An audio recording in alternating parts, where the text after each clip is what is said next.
Guys आप लोग देख सकते हैं इतनी भीड़ हो गई है मेला में। यहाँ पे हम लोग भारी मेला कैसे आप सब? मेरे चाचा जी हैं ये।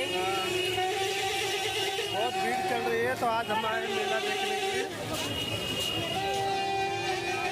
चलते हैं। अभी आपको झलवा झूलते तो वहाँ पे दिखाते हैं कैसे मेला देखते हैं। तो आप लोग देख सकते हैं इतनी भीड़ है यहाँ पे,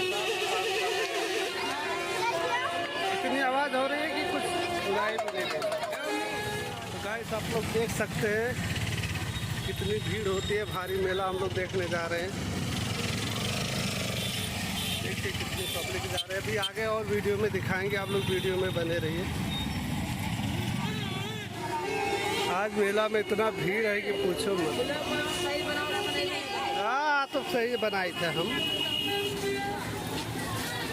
तो आप लोग देख सकते हैं गाइस इतनी भीड़ मेला में है आज। आप लोग वीडियो में बने रहिए, मैं पूरा दिखाता हूँ। यहाँ सब हमारे लोग हैं। वहाँ पे इतनी दूर पे झलवा लगा है। अभी उस झलवे के पास जाएंगे तब आप लोग को दिखाते हैं।